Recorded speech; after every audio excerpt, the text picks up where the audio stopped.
Hola, ¿cómo estás? Acá Luciana. Hace mucho creo que no grabo un video, pero bueno, el otro día justo di una charla sobre el tema de la confianza en la espera y bueno, me decidí a grabarla también en video. El tema en realidad, o sea, de la confianza cuando estudio la Biblia o doy clases, me doy cuenta que siempre es un tema que aparece constantemente, ¿no? Desde el principio de la Biblia, del Génesis, hasta el Apocalipsis. Siempre está el tema de la confianza en Dios, ¿no? Y cuando un tema así va apareciendo todo el tiempo, esto nos está alertando, ¿no? Nos está diciendo que acá hay algo importante.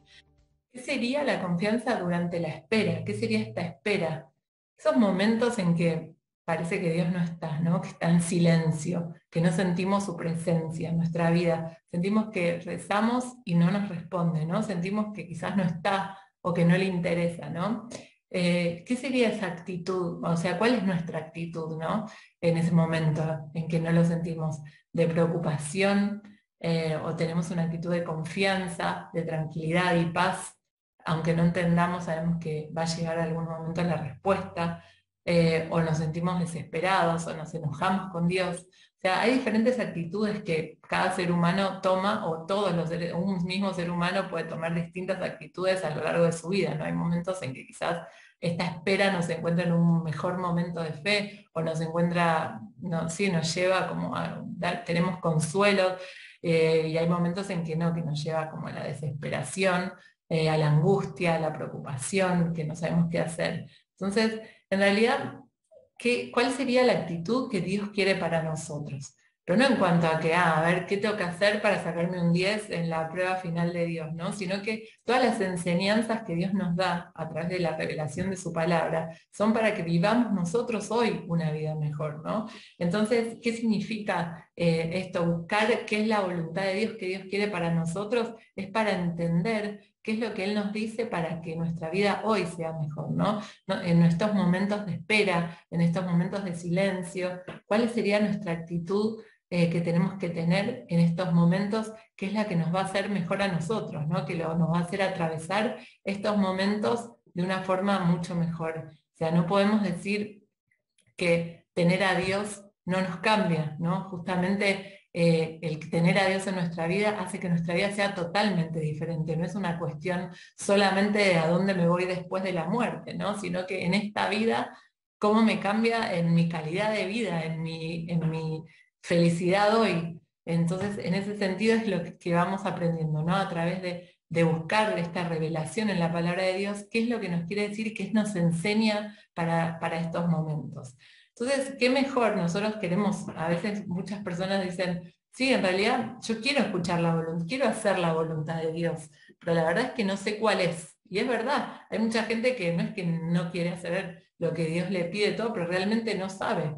Pero a veces hay dos cosas, ¿no? Primero, nos detenemos a escuchar la voz de Dios. Para eso es esencial, son esenciales los momentos de silencio, ¿no? Porque a veces decimos, no sé, a vos te habla Dios, pero a mí yo nunca lo escucho, pero me tomo ese momento, apago un rato la música o estoy en el auto y no prendo de nuevo, dejo el celular, dejo las redes, la tele. ¿Hay algún momento en que yo hago silencio y estoy abierto a escuchar la voz de Dios? Porque es imposible, nos pasa con cualquier persona que si no hace silencio no podemos hablarle, no nos puede escuchar lo que tenemos para decirle. Entonces lo mismo nos pasa con Dios. Entonces, primero buscar esos momentos de silencio para poder escuchar qué es lo que Dios nos dice cuando nosotros le hablamos también. Y hay veces que no tenemos nada para decir, no sabemos qué decir. Justamente también nos ponemos en silencio a ver si escuchamos algo que nos dice Dios en nuestro corazón. Por un lado eso, y por otro lado, ¿no? Para poder reconocer la voz de Dios entre tantas voces que hoy pelean por nuestra atención, ¿no? Sabemos que hay estímulos por todos lados, más que nunca en la historia. Esto que decía, redes sociales, Netflix, Prime, plataformas de todo tipo cada vez más interesantes y atractivas, que siempre tenemos algo para hacer, ya es difícil que nos aburramos. Entonces, todas esas son voces que pelean por nuestra atención y dentro de todas las voces está ahí la voz de Dios también. ¿Cómo hacemos para reconocerla, ¿no? Entre todo esto? Entonces, justamente una de las cosas de reconocer la voz de Dios es conocerla, ¿no? De la misma manera no es que, por ejemplo, un chico cuando escucha la voz de su mamá que lo llama, le dice, está en la plaza, por ejemplo, le dice, vamos, nos vamos, no necesita ni llamarlo por su nombre, ¿no? Ya conoce la voz de su madre y la reconoce y por eso la puede seguir. Por eso siempre Dios nos dice en la Biblia, las ovejas escuchan mi voz porque me conocen, ¿no? Las ovejas que escuchan la voz de su pastor, porque las ovejas van en manada y no están mirando el camino, sino que seguían por escuchar la voz de su pastor, pero la reconocen y la siguen porque primeramente la conocieron. Entonces no podemos reconocer una voz que previamente no conocemos cómo suena. Entonces para escuchar la voz de Dios, la palabra de Dios y poder reconocerla, necesitamos conocer qué nos dice. Y justamente una de las formas de conocer qué nos dice Dios es conocer la revelación en su palabra, en las Sagradas Escrituras. Entonces vamos a ver hoy en este video muy brevemente, para poder hacerlo lo más corto posible, porque sé que hay tantas voces que pelean por la atención de los que están escuchando esto, aparecen videos de acaso en el celular, lo llaman los hijos, esposos o pareja, lo que sea, entonces también trato de no hacerlo tan largo para que, bueno, poder mantener también la atención y que, bueno, que no se diluya. A todos nos pasa hoy por hoy que videos quizás tan largos, lo decimos, bueno, lo dejo para después y a veces ese después nunca llega. Así que lo más brevemente posible, pero hay cosas que son muy imposibles de saltear y tan hermosas de lo que Dios nos dice que bueno, llevan su tiempo. Así que vamos a ver tres momentos de la Biblia claves que en el Antiguo Testamento donde se pone en juego este tema de la confianza, conocidos por todos. El primero, en el principio de todo, ¿no? Génesis con Adán y Eva. Ya más o menos todos conocemos la historia, ahí sí que no me puedo ir por las ramas, es un tema que me fascina, la historia de la creación y el capítulo del 1 al 3, donde tenemos todo lo que es, bueno, la creación, que en realidad sabemos que no es una cuestión cronológica, sino que una historia existencial de profundizar en las preguntas existenciales de la vida, ¿no? De dónde venimos, por qué estamos, por qué fuimos creados, para qué, de dónde viene el mal. Todas estas preguntas tan existenciales de todo ser humano están respondidas en estos primeros capítulos. Es fascinante, pero lo dejamos para otro video, o varios videos, porque con uno no alcanzamos. En este momento sabemos que después la típica imagen de Eva comiendo o dándole a Adán la manzana, ¿no? Esta manzana que jamás existe en la Biblia, sino que se habla de un fruto. Pero bueno, comen este fruto prohibido en desobediencia a lo que Dios les había dicho, ¿no? Ellos también se dejaron llevar por otras voces, ¿no? Por la voz de la serpiente que los fue tentando y engañando, ¿no? Haciéndole una imagen de Dios que no era real, ¿no? Dios les había dado todo. El Edén les dio todo lo que ellos necesitaban y más de lo que necesitaban todavía. Y solamente les dio un límite, ¿no? Una limitación que tenía un sentido de ser, que tampoco ahora me puedo ir por esa rama, pero tenía un sentido de ser. Y ellos se dejaron tentar, se dejaron seducir por esta voz de la serpiente que desfiguró esta imagen de Dios, que los hacía creer que Dios los quería restringir, los quería limitar, y los empezó a focalizar en la única cosa que no podían en lugar de dejar, o sea, focalizaron su mirada en la única prohibición que tenían, el único límite que tenían, y dejaron de ver todo lo que Dios les había dado y la cantidad de cosas hermosas que ellos tenían, ¿no? En ese momento, en lugar de confiar en la voz de Dios, de escuchar, ¿no? Esta escucha es una escucha obediente, ¿no? En el hebreo se dice el Shema, es una palabra clave, ¿no? No es solamente escuchar, sino es escuchar y poner en práctica, ¿no? Lo conocemos también en el Nuevo Testamento. ¿Quién es mi hermana y mi hermano? El que escucha la palabra de Dios y la pone en práctica. Eso es la palabra Shema, ¿no? La escucha obediente. No hay una palabra diferente para la obediencia y para la escucha, ¿no? Sino que la misma palabra, el Shema, es la escucha obediente. Y eso es lo que Dios nos pide. En este relato del Génesis, el autor nos muestra cómo nos dice que Eva ve, ¿no? Nos pone se focaliza en lo que ella ve con su mirada, ¿no? Con sus ojos, todo lo que pasa a través de ese sentido y no tiene nada que ver con la escucha, ¿no? Haciendo justo alusión a esto, esta escucha obediente, ¿no? Que Dios le pide en el Deuteronomio número 6 a Israel, escucha Israel, ¿no? Este Shema Israel. Y esta escucha es una escucha obediente porque confía en quien en esta voz no la conoce, conocen la voz de Dios y conocen de quién viene y conocen por qué les dice lo que les dice, que eso es a donde tenemos que aspirar, ¿no? No es una, ya vamos a hablar del tema, nunca hablamos de una confianza ciega, para nada, Dios no nos pide jamás eso, sino que Dios nos muestra primero y después nos pide que confiemos. Ahora lo vamos a ver también en el segundo de los ejemplos. En el desierto, ¿no? A lo largo del libro del Éxodo conocemos la historia, ¿no? Del pueblo de Israel que estuvo 40 días en el desierto antes de entrar a la tierra prometida. Acá también tenemos en el relato del Éxodo, nos empieza diciendo, ¿no?, que el pueblo estaba oprimido, esclavo y que estaba sufriendo mucho y que Dios escuchó su clamor, ¿no? Nos dice, Dios vio lo que sufrían, escuchó su clamor y se acordó de su alianza, ¿no? Son un montón de acciones que nos están mostrando que Dios es un Dios que se involucra en la historia, ¿no? Dice Dios bajó, ¿no? Dios a través de Moisés, Dios actuó en la historia, bajó para salvar a su pueblo. No es un Dios que está pasivo mirando su creación, sino que escucha el clamor, se involucra y no se deja, o sea, la oración del pueblo llega hacia él y lo conmueve y actúa en consecuencia, ¿no? Y él a lo largo de distintas cosas que muchos ya conocemos de este relato, le fue mostrando y revelando quién era, ¿no? El libro del Éxodo es un libro de tanta revelación, ¿no?, acerca de quién es Dios y quiénes somos nosotros como pueblo y como ser humano. No es una historia que ocurrió hace miles de años atrás. Además de eso, esta es una historia, un concepto teológico de conocimiento, ¿no?, de quién es Dios y quiénes somos nosotros, actitudes que tenemos que cuando lo estudiamos actualizado al día de hoy es impresionante la cantidad de cosas que podemos aprender en nuestra vida. Y acá constantemente Dios se fue mostrando quién es, ¿no? Recordamos las 10 plagas, ¿no? Todo se va mostrando como un Dios misericordioso y un Dios justo, y que un Dios que, padre, ¿no?, que dice, deja salir, le dice al faraón, deja salir a mi hijo primogénito, ¿no? Nosotros como pueblo somos sus hijos, y Dios actúa como un padre que haría cualquier cosa para salvar a sus hijos, ¿no? Y esto es lo que nos muestra con las plagas, y después con el cruce del Mar Rojo, ¿no?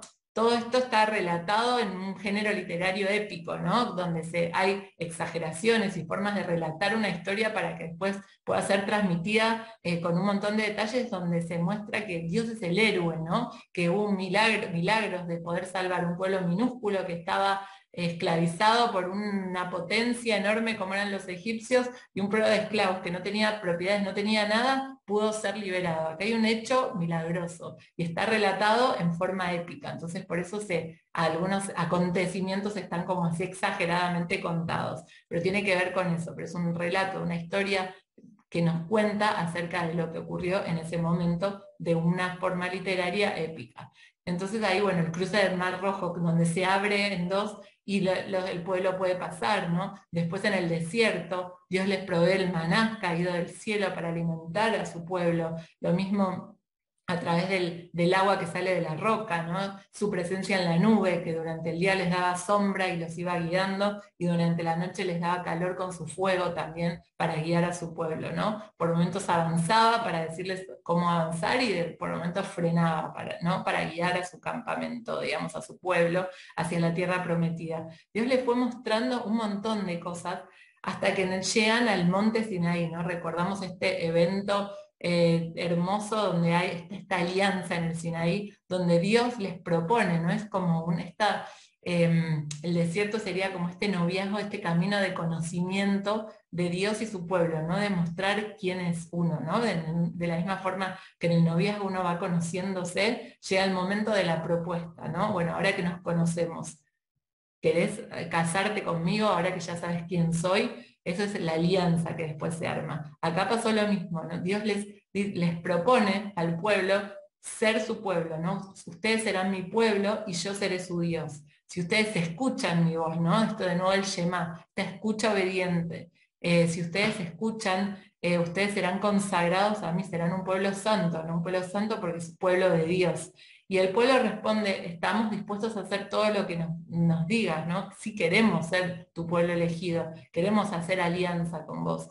Y ellos se comprometen de todo corazón, realmente vieron, ¿no? Vieron quién era Dios. Esto es lo que también es interesante aprender y ver en la Biblia, porque también conocer cómo Dios actúa nos ayuda a entender hoy, a veces en momentos esto que decíamos de silencio, que no encontramos dónde está Dios, si vamos viendo cómo fue obrando, ¿no? También a lo largo de toda la historia de la salvación, podemos entender qué es lo que está pasando ahora en nuestras vidas, ¿no? Podemos ver las similitudes porque entendemos cuál es la forma, ¿no? La lógica de Dios, que sabemos que es muy diferente a la lógica humana.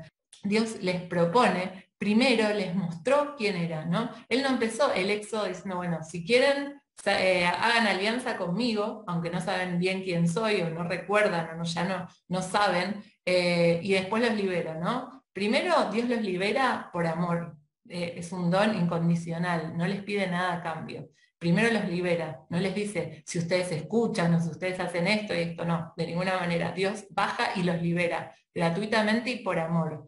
Y después, una vez que les da a conocer quién es, les muestra que es digno de fe, ahí les propone esta alianza, ¿no? Entonces, ahí recién el pueblo, obviamente, que después de haber visto las maravillas, los prodigios que Dios había hecho por ellos, y cómo había estado siempre presente, le dicen que sí, que quieren hacer esta alianza con Dios.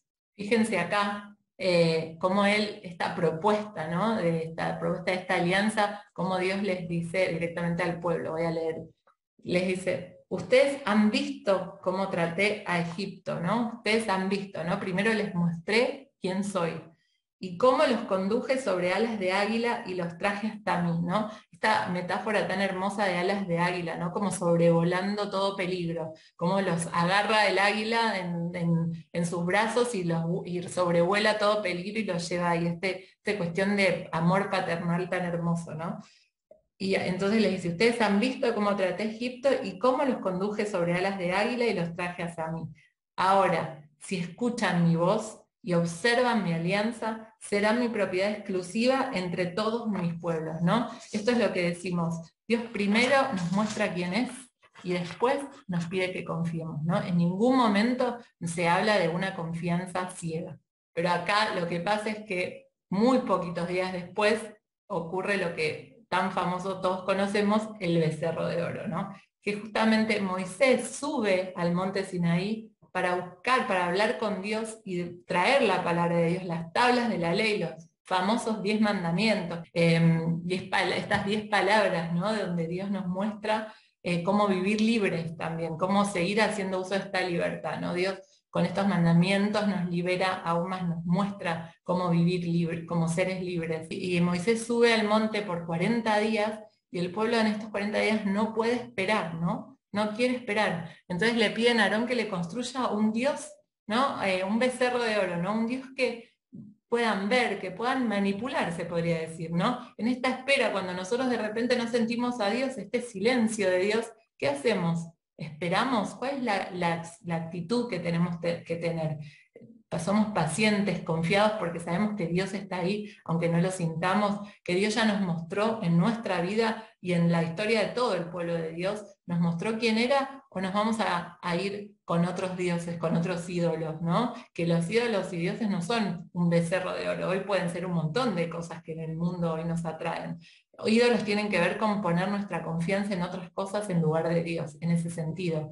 Y es lo que acá hicieron, este becerro de oro era un Dios que ellos puedan ver, tocar, manipular, los hace sentir seguros, ¿no? Lo pueden, no necesitan estar esperando nada, manejan sus tiempos, manejan lo que ellos necesitan, pero no es la lógica de Dios. Y esto es lo que pasó acá. Esto es lo que tenemos que aprender, ¿no? De estas historias de ejemplares, de qué es lo que tenemos que hacer, ¿no? En estos momentos de silencio, de angustia, tenemos que hacer memoria de lo que Dios hizo por su pueblo, conociendo la historia de la salvación, y a la vez lo que Dios hizo en nuestra vida, porque estoy segura de que todos tuvimos momentos angustiosos donde sentíamos que Dios no estaba, y cuando pasaron, cuando ya terminaron, podemos ver en retrospectiva y decir, ah, ahora me doy cuenta por qué pasó esto y todo lo que pude sacar de esto, ¿no? Quizás a veces en el momento no lo vemos, pero una vez que termina sí. Y estos momentos nos tienen que servir de memoria, de saber que el paso de Dios estaba, aunque no lo podíamos percibir, y que seguramente en esta situación actual que estamos viviendo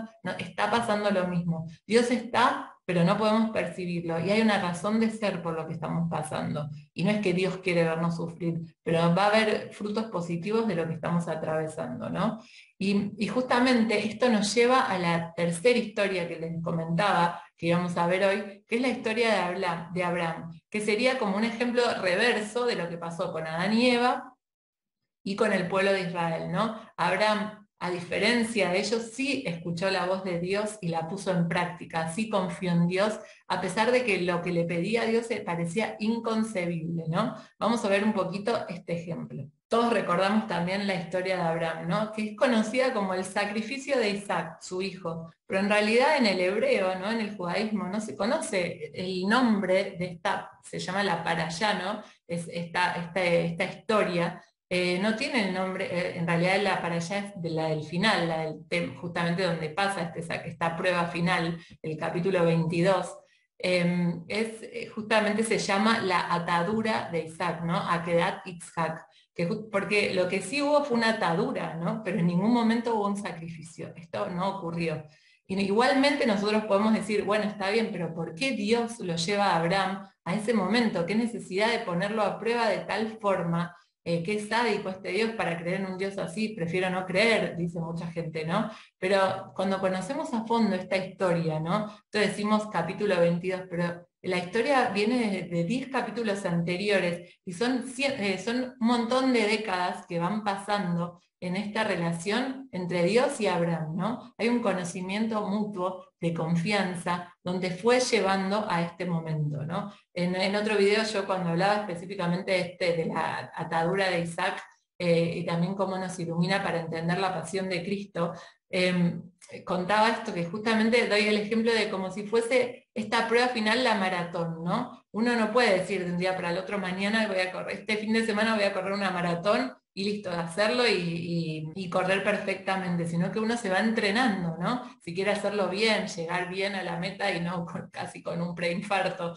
Para hacerlo bien uno va entrenando para eso. Por eso decía que hubo distintos momentos, distintas pruebas donde Dios fue relacionándose con Abraham y le fue mostrando también quién es y que es digno de fe, ¿no? Y le iba prometiendo cosas, iba cumpliendo. Y Dios le había mostrado y prometido que Isaac era el hijo de la descendencia, ¿no? Que su descendencia iba a ser incontable como las estrellas del cielo o como la arena del mar. Esa era la promesa que Dios le había hecho a Abraham. Y Abraham sabía quién era Dios y sabía que era digno de fe, fidedigno, ¿no? Que podía confiar en él. Entonces, cuando Dios le dice, Abraham, dame a tu hijo, al que amas, y ofrécemelo como holocausto, Abraham nos dice que a la madrugada del día siguiente se levantó y obedeció, ¿no? Y encima nosotros ya conocíamos un poco de la personalidad de Abraham, porque unos capítulos anteriores nos habían relatado la historia de Sodoma y Gomorra, donde Abraham negocia con Dios. Todo el tiempo le va diciendo, no, pero si hay 50 justos, cuando Dios le dice que va a destruir la ciudad, Abraham dice, no, pero ¿cómo vas a destruir a toda la ciudad? ¿No? Y va negociando, y parece que le dice, ¿cómo? ¿Por 50 justos no vas a destruir a todos? Bueno, si hay 50 no la destruiré. Dice, pero si hay 40, bueno, si hay 40 no la destruiré. Y si hay 30, no me acuerdo exactamente cuáles son los números, ¿no? Pero Abraham llega creo que hasta el número 5, pero negocia y si me lo permite, Señor, con todo respeto, ¿no? Pero esta relación de confianza y de amigos, donde Abraham negocia, que uno dice, no puedo creer cómo sigue insistiendo, ¿no? Esta es la personalidad de Abraham, ¿no? Intercede por otros pueblos, por otras personas. Imagínense por su hijo, la persona más importante de su vida.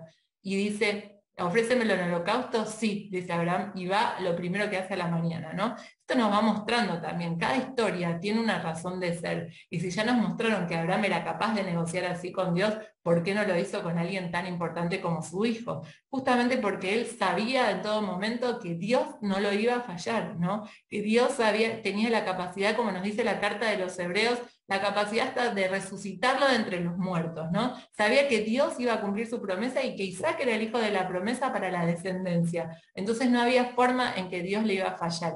Con esa confianza, Abraham atravesó esta prueba. Y esa es la confianza y la escucha obediente a la que estamos llamados a hacer. Obviamente que para poder llegar a ese momento tenemos que hacer este camino, esta relación con Dios de amistad. conocerlo, saber quién es, poder hablarle, poder negociar cuando necesitamos, como hizo Abraham, poder enojarnos cuando necesitamos enojarnos, no hay problema, eso es también parte de la oración, y poder también celebrar los momentos lindos, generar esta relación real con Dios, no algo imaginario o algo que está distante a mí. Este Dios que baja, que escucha el clamor de su pueblo, de cada uno de nosotros, se involucra con nosotros. Y cuando generamos esta relación es que podemos confiar, ¿no? Dios en ningún momento nos pide una fe ciega. Dios nos da un montón de razones para nuestra fe y además razones para nuestra confianza, razones a lo largo de la historia de la salvación y razones de nuestra propia vida, ¿no? Si nosotros tomamos el tiempo de meditar y analizar el paso de Dios en nuestra vida, estoy seguro que todos vamos a encontrar estos momentos. Y esos nos tienen que servir para el hoy, para poder justamente confiar, y eso nos permite atravesar estos momentos difíciles de una manera mucho más tranquila, ¿no? Esto que decíamos, no es por aprobar o no aprobar la prueba de Dios, ¿no? De ninguna manera, es para que nos sirva a nosotros atravesar esos momentos de un modo mucho más pacífico, ¿no? Con esperanza, ¿no? Puede una persona creyente justamente no quiere decir que no tenga tristeza, pero no tiene una desesperanza, ¿no? Es una tristeza mezclada con esperanza. Siempre hay un tono agridulce en el creyente. Entonces le permite atravesar y vivir toda la vida de un modo diferente. También los momentos lindos se multiplican cuando uno cree también y lo comparte con Dios. El tema también de la confianza la podemos ver en el Nuevo Testamento, ¿no? Cuando Jesús dice hacerse como niños, ¿no? Para entrar al reino de los cielos. ¿Qué significa, no? Ponerme, no sé, a jugar con los bloques o las figuritas, bueno, que hoy tan famoso está, que hoy no es el ejemplo porque los adultos están, creo que más fanatizados con las figuritas del mundial que los hijos, no sé quién está más desesperado, pero bueno, no significa eso ser como niños, ¿no? Sino en el sentido de qué hacen los niños. Ellos están justamente tranquilos y confiados en sus padres, ¿no? Obviamente que me estoy refiriendo a ejemplos de padres normales y no situaciones a veces que lamentablemente no solo no muestran la imagen de Dios, sino que bueno, se arruinan muchísimas vidas. Pero estamos hablando de padres que están ahí para sus hijos, que les proveen, que les dan esa seguridad. Los hijos, en ese sentido, ser como niños. Yo a veces doy este ejemplo de cuando veo a mis hijas, no sé, se hace retarde, ¿no? La hora de la cena. Y voy a buscarlas a la habitación, están jugando y no están, ellas están jugando tranquilas. Yo les digo, vamos a comer, y ellas, bueno, ahí bajan, pero no estaban pensando, uy, che, alguien se estará preocupando por la comida, alguien compró algo, alguien va a preparar algo. Ellas están jugando y saben que llegada la hora de la cena va a haber comida en la mesa. Y justamente esto porque no es que confían ciegamente en nosotros, sino que a lo largo de su vida fueron experimentando que cada vez que se hacía la hora de la cena había comida y alguien se había encargado de comprar, preparar y todo. Entonces, esta experiencia de conocimiento hizo que ellos puedan confiar, ¿no? Y relajarse y estar en esa tranquilidad jugando. Eso es lo que nos pide Dios, que hagamos, ¿no? Nuestras cosas, las que tenemos que hacer, que nos corresponden a nosotros, pero hay cosas que van más allá, que escapan a nuestro control. Y eso hay que cederle el control, ¿no? Salir del lado del conductor y ponernos del acompañante, que es muy difícil, ¿no? Hay personas que les cuesta más, hay personas que les cuesta menos. Estamos como muy acostumbrados a tener el control de nuestra vida, pero qué más lindo, ¿no? Poderlo transitar de esta manera, ¿no? Como niños, jugando, preocupándonos por las cosas que realmente podemos y las otras ceder el control a Dios, pero cederlo porque sabemos que nos quiere, que nos está protegiendo y que va a cuidar de nosotros. Entonces transitamos mucho más lindo cada día de nuestras vidas. Y para terminar, voy a hacer una mini lectura de unos versículos de Isaías que hablan de este tema que me parece muy hermoso. ¿Por qué dices Jacob y lo repites tú, Israel? Al Señor se le oculta mi camino y mi derecho pasa desapercibido a mi Dios. ¿No lo sabes acaso? ¿Nunca lo has escuchado? El Señor es un Dios eterno. Él crea los confines de la tierra. No se fatiga ni se agota. Su inteligencia es inescrutable. Él fortalece al que está fatigado y acrecienta la fuerza del que no tiene vigor. Los jóvenes se fatigan y se agotan. Los muchachos tropiezan y caen. Pero los que esperan en el Señor renuevan sus fuerzas. Despliegan alas como las águilas. corren y no se agotan, avanzan y no se fatigan. Bueno, espero que hayas disfrutado de esto y que puedas poner en práctica algunas de estas cosas que estuvimos viendo. A mí me sirve reforzarlo cada vez, el tema de la confianza y ceder el control es un tema muy importante en la vida de cada ser humano, y bueno, la idea es esto, poder aprovechar estas cosas, conocer un poco más de quién es Dios y qué es lo que nos pide para tener una vida cada vez mejor. Así que bueno, me despido, hasta el próximo video.